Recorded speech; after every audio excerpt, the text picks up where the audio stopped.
नमस्कार, आप देख रहे हैं फाइनल कट। मैं हूं आपके साथ आशा। चलिए शुरुआत करते हैं जम्मू कश्मीर से जुड़ी खबरों की। सबसे पहले आपको बड़ी खबर दिखाते चले, जहां पर डिप्टी सीएम का अखनूर में औचक निरीक्षण आज रहा।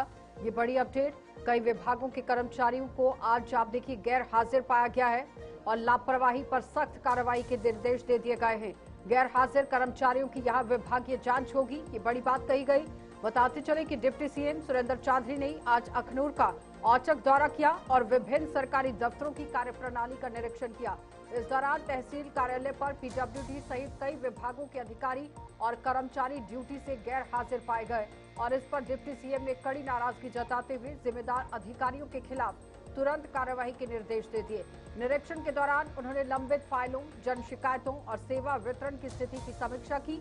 उन्होंने स्पष्ट कहा कि सरकार की प्राथमिकता जनता को समयबद्ध और पारदर्शी सेवाएं देना है और लापरवाही पर किसी भी सूरत में यहाँ कोई भी आप देखिए कार्रवाई होगी, यानी कि बिल्कुल भी लापरवाही बर्दाश्त नहीं की जाएगी किसी भी सूरत में।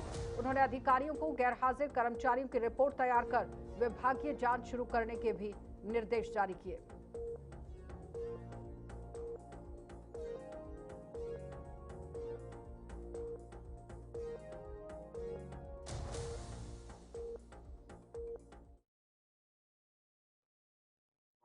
एसडीएम ऑफिस और तहसीलदार के ऑफिस में भी गया और कुछ चीजें मैंने वहां देखी और मैंने एसडीएम साहब को कहा है कि इसको मैनेज करिए, मेंटेन करिए। लेकिन है कि वहां एक लड़की थी जो इलेक्शन सेल की थी, वो 5 दिन से नहीं आई और किसी को पता ही नहीं कि वो आती है कि दफ्तर नहीं आती। और एक मोनोपोली मैंने देखी दफ्तरों में। अब मैं ये मेरा एग्जन ऑफिस है पीडब्ल्यूडी का अखनूर का और ये एडब्ल्यू का ऑफिस है, दोनों में आया हूँ ना। यहाँ पे एग्जन है वो मैंने उसने खैर अपना मूवमेंट रजिस्टर डाला है, खैर उसने कि भाई उसकी कोर्ट हियरिंग है, लेकिन एडब्ल्यू यहाँ नहीं है। और उसको सबसे बड़ी बदकिस्मती मैं देख के हैरान हो गया है कि एमटीएस मुझे उसकी व्हाट्सएप पे कैजुअली आ रही है और उसका प्रिंट निकाल के मुझे दिखा रहा है। देखिए हाई हैंडनेस कितनी है। यही है कि पिछले 6 सालों में जो हम कहते हैं कि गवर्नर रूल रहा, जहाँ मुलाजमों का ऑफिसरों का दिमाग बदला है, एक बिगड़ा है। और कोई बात नहीं, जिनका बिगड़ा है हम ठीक करने के लिए हमें लोगों ने भेजा है और मैंने एक्शन ले लिया है। और इनके जो ये ऑफिसर्स मैंने देखा, एडब्ल्यू वगैरह जो भी लोग जो ऑफिस में नहीं है या दूसरे मुलाजम नहीं है, उनके खिलाफ भी एक्शन लेंगे। लेकिन है कि मुलाजमों को अपनी अकाउंटेबिलिटी समझनी होगी और लोगों के आगे जवाबदेही देनी होगी। सरकार अगर नहीं देंगे तो सरकार उन पे एक्शन जरूर लेगी। और यहाँ आज मेरा यहाँ आने का मकसद इन दफ्तरों में यही था कि लोगों को दिखे कि सरकार जो है वो हमारे लिए काम कर रही है और उमर अब्दुल्ला सरकार ने जो वादे किए थे वो पूरा करने की कोशिश कर रही है। देखिए, जो मेरी एक विजिट होके जाएगी ना, उसके बाद मुझे लगता है मुझे मेरे विजिट की जरूरत ही नहीं पड़ेगी। और अगर दूसरा पड़ेगी, आप लोग मुझे बता देना। अगर उसके बाद भी कोई ऑफिसर नहीं सुधरेगा तो ऐसा लाज कर देंगे कि वो जिंदगी में फिर कभी गलती नहीं करेगा। कि बायोमेट्रिक कई जगह बायोमेट्रिक लगी है तब भी मुलाजिम लापरवाह है, इसलिए बायोमेट्रिक के बगैर भी हम एक तो वो तो लगना चाहिए, जब वो है कि लगाना है वो तो लगवाएंगे, बट उसके बावजूद भी हम पूरी नजर रखेंगे। और जहां आप समझेंगे कि जरूरत है एक्शन लेने की, आप हमारे सरकार के नोटिस में लाएं। यहाँ के हमारे ऑनरेबल मिनिस्टर भी हैं अखनूर से, सतीश शर्मा साहब, उनके नोटिस में भी लाएं। तो इसलिए सरकार एक्शन लेगी। कहीं भी अगर हम कुताही करने के, हमें इजाजत नहीं है, सरकार को कुताही करने की इजाजत नहीं है, तो हम ऑफिसर्स और मुलाजिम को भी कहीं कुताही करने की इजाजत नहीं देंगे। और उसके साथ अगर कोई मुलाजिम ये सोचेगा कि हम चलिए एक और बड़ी खबर, जहां रणसू में महाशिवरात्रि मेले का भी भव्य आगाज हुआ है। ये बड़ी अपडेट, जहां शिवखोड़ी धाम में श्रद्धालुओं का सैलाब उमड़ गया है। शोभा यात्रा में हर हर महादेव के जय घोष गूंज रहे हैं और सुरक्षा के कड़े इंतजाम प्रशासन की तरफ से किए गए हैं। प्रशासन पूरी तरह से मुस्तैद है। इस वक्त की बड़ी खबर, जहां जिला रियासी के शिवखोड़ी धाम रणसू में 3 दिवसीय महाशिवरात्रि मेले का आज से भव्य शुभारंभ हो गया है। आधार शिविर रणसू से ये विशाल शोभा यात्रा निकाली गई है, जिसमें भगवान शिव की आकर्षक झांकियां श्रद्धालुओं के लिए आकर्षण का केंद्र रही।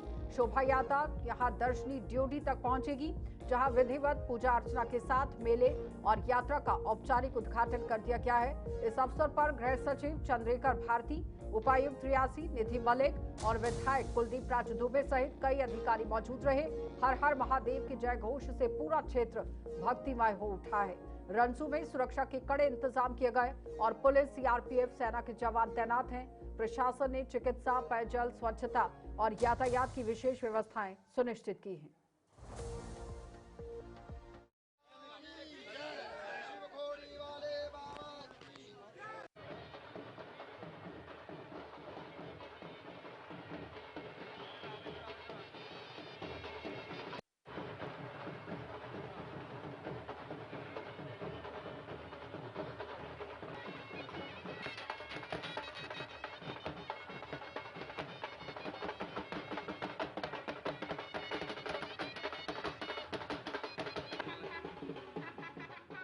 मैंने 2 दिन पहले ही डिवीजन कमिश्नर साहब से मीटिंग की थी। मैंने कहा कि इस ट्रैक पर जो जितने भी लोग ये जो काम करते हैं ये यहाँ के होने चाहिए। मुझे लग रहा है कि ये थोड़े दिनों के अंदर ही एक बोर्ड की मीटिंग होगी, वो यहाँ पर डिसाइड करेंगे कि यहाँ का जो नौजवान है उनको ट्रैक पर फूल बेचने के लिए, फल बेचने के लिए, हर चीज के लिए उनको जगह मिलेगी। तो जितने भी ऑफिसर लोग हैं हमारे पीएचई के हों, बिजली डिपार्टमेंट के हों, वो सब लोग इधर हैं। एक्सीएन साहब इधर हैं, उन्होंने पूरी जिम्मेदारी के साथ जहां कर रहे हैं। आपने देखा होगा कुछ दिन पहले ही रनसू के अंदर 240 लाइटें यहाँ पर आई हैं, आपने देखा होगा, जगह जगह पर लगी हैं और भी कुछ करने जा रहे हैं। मैं ये कहूंगा कि जैसे कि हमारा ये प्रोजेक्ट अभी चल रहा है, क्या कहते हैं इसको, गंगा घाट, ऐसे ही और भी कई मसले हमने आगे के लिए रखे हैं। हम पूरा जोर लगाएंगे कि इस एरिया की ज्यादा डेवलपमेंट हो और ज्यादा से ज्यादा जहां पर लोग आए। जो है ये यहाँ से जो यात्रा प्रारंभ करने का शुभ आरंभ किया जाता है, ये आज हमारा ये परम सौभाग्य का दिन होता है। यहाँ से हमारी यात्रा प्रारंभ करते हैं। ये प्रथम दिवस से और 3 दिवस तक चलती है। और जानकारी ये पुरानी कथाओं के अनुसार भगवान भोलेनाथ जी का विवाह भी इसमें माना जाता है। इस दिन समुद्र मंथन हुआ था जिसमें हलाल वृक्ष निकला था जो भगवान भोलेनाथ जी ने अपने कंठ में धारण करके, उसके बाद भगवान भोलेनाथ जी का कंठ जब नीला पड़ गया तो सभी देवी देवताओं ने भगवान भोलेनाथ जी के ऊपर जलादि अभिषेक किया था। यात्रा बढ़ेगी और 24 घंटे यात्रा चलेगी। सहयोग पूरा प्रशासन सहयोग कर रहा है, हमारी एडमिनिस्ट्रेशन अच्छी तरीके से सहयोग कर रही है, सबका योगदान है। महाशिवरात्रि की पूर्व संध्या पर जम्मू शहर भक्तिमय माहौल में सराबोर नजर आ रहा है और हर साल की तरह इस बार भी भव्य शोभा यात्रा का आयोजन किया गया, जिसमें बड़ी संख्या में श्रद्धालुओं ने भाग लिया है। जम्मू कश्मीर धर्मार्थ ट्रस्ट की ओर से आयोजित इस शोभा यात्रा की शुरुआत श्री रणवीश्वर मंदिर से पारंपरिक पूजा अर्चना के साथ हुई। मंदिर परिसर में विशेष रुद्राभिषेक और भगवान शिव की आरती के बाद श्रद्धालुओं ने हर हर महादेव की जयघोष के साथ यात्रा को आगे बढ़ाया। शोभा यात्रा शहर के विभिन्न बाजारों और मुख्य मार्गों से होकर गुजरी। जगह जगह पर श्रद्धालुओं ने पुष्प वर्षा कर यात्रा का स्वागत किया, जिसकी सुरक्षा के लिए भी पुख्ता इंतजाम कर लिए गए थे।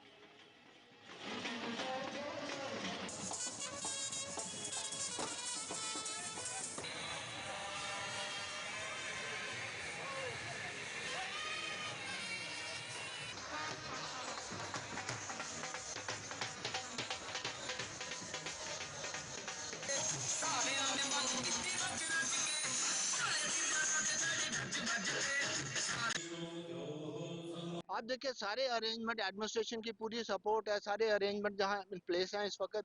आप ये देख रहे हैं मंदिर किस तरीके से अच्छे तरीके से सजा हुआ, लाइटनिंग का सारा अरेंजमेंट है और श्रद्धालुओं के लिए लंगर की व्यवस्था है, जो कोई चिकित्सा की व्यवस्था भी सारी की हुई है।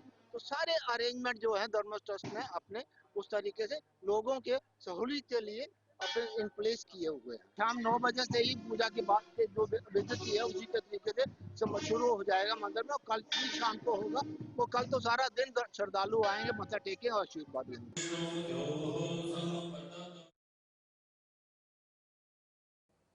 महाशिवरात्रि की पावन अवसर पर अखनूर में स्थित यहां ऐतिहासिक श्री कामेश्वर मंदिर में शनिवार को भव्य ध्वजारोहण समारोह श्रद्धा और उत्साह के साथ संपन्न हुआ। मंदिर परिसर में हर हर महादेव की जयघोष से आप देखिए पूरा माहौल सराबोर हो गया। बड़ी संख्या में श्रद्धालु यहां उपस्थित होकर भगवान शिव का आशीर्वाद प्राप्त करते दिखे। वैदिक मंत्रोच्चार और पारंपरिक पूजा अर्चना के बीच में विधिवत ध्वजारोहण किया गया। इस अवसर पर राज्यसभा सदस्य एवं भाजपा प्रदेश अध्यक्ष आप देखिए यहाँ शर्मा मौजूद रही और विधायक सत शर्मा वहां मौजूद रहे और विधायक मोहनलाल भगत और महामंडलेश्वर महंत रामेश्वर दास विशेष रूप से उपस्थित रहे। उन्होंने क्षेत्र की सुख समृद्धि और शांति की कामना करते हुए श्रद्धालुओं को महाशिवरात्रि की शुभकामनाएं दी। बाबा भोले की कृपा, माता पार्वती जी की कृपा हमारे पूरे भारतवासियों को के ऊपर बनी रहे, जम्मू कश्मीर वासियों के ऊपर बनी रहे। खाटू श्याम जी हम सब जानते हैं कि कमज़ोरों के लिए जो है वो वरदान सिद्ध होते हैं, उनकी हमेशा सहायता करते हैं और हम लोग को ये मानकर चलते हैं कि भगवान के सामने हम लोग नतमस्तक हैं, हम लोग कमज़ोर हैं। उससे भी मेरी यही प्रार्थना है कि भारत हमारा आगे बढ़ता जाए खाटू श्याम जी का आशीर्वाद हम लोगों को मिलता जाए। मुझे मेरा सौभाग्य है कि आज मेरे साथ मेरे दो विधायक मोहन लाल जी यहाँ के विधायक हैं, बाहू के विधायक विक्रम रंधावा जी हमारे जिला के अध्यक्ष हैं, और हमारे पूर्व विधायक यहाँ के राजीव, हमारे सभी पूर्व जिलाओं के अध्यक्ष, हमारे एमओएस भी जो हैं हमारे यहाँ के जितने भी डीडीसी मेंबर्स हैं वो सभी मेरे साथ इस कार्यक्रम में हैं। यहाँ पर हम लोगों ने बैठकर खाटू श्याम जी का आशीर्वाद लिया है, बाबा भोले शंकर जी का आशीर्वाद लिया है। और पूजनीय जहाँ के महंत रमेश्वर दास जी महाराज, जिनके सानिध्य से, जिनके देखरेख में ये सारा कार्यक्रम होता है, मैं उनका विशेष तौर पे माननीय सत शर्मा जी का बहुत बहुत आभारी हूँ, धन्यवाद करता हूँ कि वो विशेष तौर पे जहाँ पे आए और हमारा उत्साहवर्धन किया और भगवान कामेश्वर जी महाराज का, महान खाटू जी श्याम जी का भी आशीर्वाद लिया। मैं अपनी तरफ से यही कहूँगा कि सभी देशवासियों को, प्रदेशवासियों को, विशेष तौर पर अखनूर वासियों को ये आग्रह करूँगा कि आओ आके बड़ी श्रद्धा से यहाँ पे इस शिवरात्रि के महोत्सव पे भगवान कामेश्वर जी महाराज के दरबार में मत्था टेकें और भगवान कामेश्वर जी महाराज का आशीर्वाद लें। मैं भगवान जी से, बोले शिव शंकर जी से यही प्रार्थना करता हूँ कि उनका आशीर्वाद हम सब पे बना रहे। हम बड़ी ही कर्तव्य निष्ठा से अपने अपने कर्तव्य का पालन करते हुए, निर्वाह करते हुए समाज कल्याण और देश निर्माण में अपना अपना योगदान दे सकें। एक बार फिर मैं सभी अखनूर वासियों को, प्रदेशवासियों को, देशवासियों को इस शुभ अवसर की, इस शुभ पर्व की, महाशिवरात्रि की। ब्रेक के बाद एक बार फिर आपका स्वागत है। महाशिवरात्रि की पावन अवसर पर जम्मू शहर के प्रमुख शिव मंदिरों के बाहर रंग बिरंगे फूलों के बाजार सज गए हैं। श्री रणवेश्वर मंदिर सहित कई मंदिरों के बाहर सुबह से ही श्रद्धालुओं की भीड़ देखी जा रही है। फूल विक्रेताओं को इस पर्व की अच्छी कमाई की उम्मीद है और उनका कहना है कि इस बार फूलों की कीमतें अपेक्षाकृत कम हैं, जिससे श्रद्धालुओं की जेब पर अतिरिक्त बोझ नहीं पड़ेगा। और जम्मू के आसपास के ग्रामीण क्षेत्रों से गेंदा, गुलाब और बेला के फूल लाए गए हैं। वहीं पंजाब और अन्य राज्यों से भी ताजे फूलों की खेप पहुंची है और फूलों की खुशबू और भक्ति में माहौल ने पूरे शहर को शिवमय बना दिया है। फूल भी अच्छा ही आ रहा है, तो हमारे जम्मू में ही है और ज़्यादा रेट भी नहीं है इसका, और वो इस बार सबसे बढ़िया फूल आया, कोई इतना ख़राब ही नहीं है। जम्मू कश्मीर में इस टाइम पे काफ़ी फूल लगाए इधर लोकली, और पंजाब से भी आ रहा है, दिल्ली से, जयपुर से भी, बाहर से भी आ रहा है।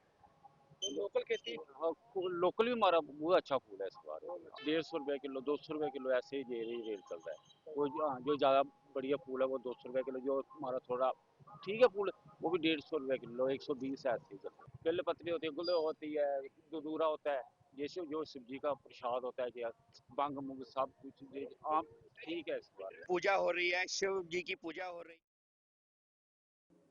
जम्मू में उस समय राजनीतिक माहौल गर्मा गया जब स्टेटहुड की मांग कर रही कांग्रेस के पूरे नेतृत्व समेत दर्जनों वरिष्ठ नेताओं को पुलिस ने एहतियातन हिरासत में ले लिया।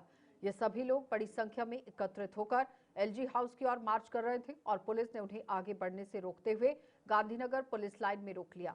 कांग्रेस नेताओं ने जम्मू कश्मीर को शीघ्र पूर्ण राज्य का दर्जा बहाल करने की मांग को लेकर जोरदार नारेबाजी की और नेताओं का कहना था कि राज्य का दर्जा बहाल करना लोकतांत्रिक अधिकारों और जन भावनाओं का सम्मान है। इसकी कारण ये था कि रियासत का दर्जा जो बार बार प्रधानमंत्री ने, गृह मंत्री ने पार्लियामेंट के अंदर, सुप्रीम कोर्ट में भी अंडरटेकिंग दी, उसके बाद भी चुनी हुई सरकार बनने के 1.5 साल बाद भी रियासत के दर्जे पे कोई बात नहीं हो रही। और हमारी रियासत, हमारा हक, ये मिशन जो है 1.5 साल से मुहिम चलती है। हम गिरफ्तारियां, भूख हड़ताल से लेकर जंतर मंतर तक पहुंचे थे। एक तो बहुत अहम मुद्दा है कि रियासत के दर्जे को बहाल किया जाए, हमारी जल जंगल जमीन को बचाया जाए। दूसरा, हमकी नरेगा जो मुहिम है पूरे देश के अंदर के उसको बचाओ, कि गरीब आदमी की रोजी रोटी का साधन जो था। राष्ट्रीय बजरंग दल ने यहां जम्मू में पुलवामा हमले की 7वीं बरसी पर शहीद जवानों को भावनीय श्रद्धांजलि अर्पित की। इस अवसर पर बजरंग दल के प्रदेश अध्यक्ष राकेश शर्मा सहित संगठन के पदाधिकारियों और कार्यकर्ताओं ने आतंकी हमले में शहीद हुए सीआरपीएफ के 40 जवानों को नमन किया। कार्यक्रम के दौरान वक्ताओं ने कहा कि देश इन शहीदों के बलिदान को कभी नहीं भूलेगा।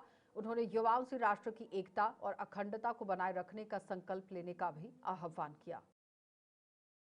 14 फरवरी के दिन जो है पूरा देश शहीदी दिवस के तौर पर जो है मनाने लगा। उन 40 जवानों को जिन्होंने देश के लिए शहादत दी, उनको याद करने लगा। आज उनकी 7वीं पुण्यतिथि है। आज हम उनको याद कर रहे हैं क्योंकि उन्होंने देश के लिए अपनी शहादत दी है, हमारे लिए शहादत दी है। तो इसलिए आज समस्त देशवासी जो हैं उनको याद कर रहे हैं। तो इसलिए हमारी मांग है समस्त देशवासियों से, खास तौर पर युवाओं से, कि आज के दिन को शहीदी दिवस के तौर पर विजयपुर में देहाती ब्राह्मण सभा और अमर क्षत्रिय राजपूत सभा ने संयुक्त रूप से एक श्रद्धांजलि कार्यक्रम आयोजित कर पुलवामा आतंकी हमले में शहीद हुए वीर जवानों को भावनीय श्रद्धांजलि अर्पित की। कार्यक्रम की शुरुआत 2 मिनट की मौन रखकर शहीदों की आत्मा की शांति के लिए प्रार्थना के साथ की गई। वक्ताओं ने कहा कि 14 फरवरी 2019 को हुए इस कायराना हमले में देश ने अपने 40 बहादुर सपूत खो दिए, जिनका बलिदान हमेशा स्मरणीय रहेगा। और सभा के सदस्यों ने युवाओं से राष्ट्र की एकता और अखंडता बनाए रखने का भी संकल्प लेने का आह्वान किया। हमारे लिए जो है आज का जो दिन है 14 फरवरी, हमने इसको हमेशा याद रखना है और आने वाली पीढ़ी को और बच्चों को ये बताना है कि जिस तरह से ये 14 फरवरी का हमारा जो दिन, जो हमारे जिस तरह से मिलिटेंटों ने हमारे 40 सीआरपीएफ नौजवानों को शहीद किया था, इसको कभी नहीं भूलना चाहिए और इस दिन को हमेशा याद रखना चाहिए। प्राणों को निछावर किया था अपनी मातृभूमि के लिए। आज उन्हें जो है हमारे ग्रामीण ब्राह्मण सभा ने और अमर क्षत्रिय राजपूत सभा के जो प्रधान पदाधिकारी थे, उन्होंने एक भावभीनी श्रद्धांजलि दी है। और ये 14 फेब जो है एक ब्लैक डे के रूप में जो है हम लोग इसे मतलब कि हर वर्ष जो है देखते हैं। आज इनकी जो 7वीं वर्षी थी और आज भावभीनी श्रद्धांजलि जो है ग्रामीण ब्राह्मण सभा और अमर क्षत्रिय राजपूत सभा की तरफ से यहाँ पे दी गई। पुलवामा आतंकी हमले में शहीद हुए जवानों की याद में आज सांबा की पलोड़ा गांव में भावपूर्ण श्रद्धांजलि समारोह आयोजित की गई और ये पूरा कार्यक्रम यहां पर रखा गया था। इस दौरान संत गंगाधर जी महाराज, सेना के जवानों, स्थानीय प्रशासन और बड़ी संख्या में ग्रामीणों ने शहीदों को श्रद्धा सुमन अर्पित किए। 2 मिनट की मौन के साथ वीर सपूतों को नमन किया गया। गाँव वासियों ने बताया कि पिछले 7 वर्षों से यहाँ शहीदी दिवस को विशेष रूप से मनाया जाता है और परंपरा के अनुसार शहीद दिवस से 1 माह पूर्व ही शहीदों के नाम पर अखंड ज्योति प्रज्वलित की जाती है, जो पूरे माह जलती रहती है। तो ये कार्यक्रम हम इस बार 7वीं वर्षगांठ है, तो 1 महीने का यहाँ अखंड ज्योत का जलाई जाती है और मैं उपवास पे रहता हूँ 1 महीना। और मेरी जो टीम है वो भी दिन रात जहाँ पे श्रद्धांजलि, सुबह शाम सत्संग कीर्तन, और उसी के साथ हर वर्ष महाराज भी आते थे। इस वर्ष महाराज जी ने हमें लास्ट 5 दिनों का जो कार्यक्रम दिया, उन 4-5 दिन में 10 फरवरी से लेकर 14 फरवरी तक जो महाराज जी का सत्संग हुआ, जो हमारे जम्मू के प्रसिद्ध श्री द्वारकानाथ जी। जम्मू के गवर्नमेंट गर्ल्स मिडिल स्कूल रिहाड़ी में समग्र शिक्षा की IIT कंपोनेंट के ही तहत यहाँ मानसिक तौर पर अस्वस्थ बच्चों के लिए कार्यक्रम का आयोजन किया गया, जहां इस अवसर पर special education teacher Divya Rajput और रेणु कुंडल ने समावेशी शिक्षा की महत्ता और इसकी भूमिका पर प्रकाश डाला। उन्होंने बताया कि समावेशी शिक्षा का उद्देश्य प्रत्येक बच्चे को समान अवसर प्रदान करना और उन्हें मुख्य धारा की शिक्षा से जोड़ना है। टीचरों ने बच्चों को स्वच्छ, सुरक्षित, अनुकूल शिक्षण वातावरण उपलब्ध कराने पर भी जोर दिया। ये इन्वायरमेंटल बिल्डिंग प्रोग्राम है, तो इसमें हमने क्या किया है कि अवेयरनेस क्रिएट करने की कोशिश की है। जो इंक्लूसिव एजुकेशन की हम बात करते हैं, यहाँ पे आप देख सकते हैं कि हर तरह के बच्चे आए हैं, चाहे वो हेयरिंग इम्पेयर्ड हो, लोकोमोटर डिसेबिलिटी हो, चाहे इंटेलेक्चुअल डिसेबल हो। हम हर तरीके के बच्चे को समावेशी शिक्षा का प्रदान करते हैं और वो सारी तमाम फैसिलिटीज है हम प्रोवाइड करने की कोशिश करते हैं इंक्लूसिव एजुकेशन में। और इसमें हमारे साथ समग्र शिक्षा ZDO ऑफिस, CO ऑफिस देते हैं।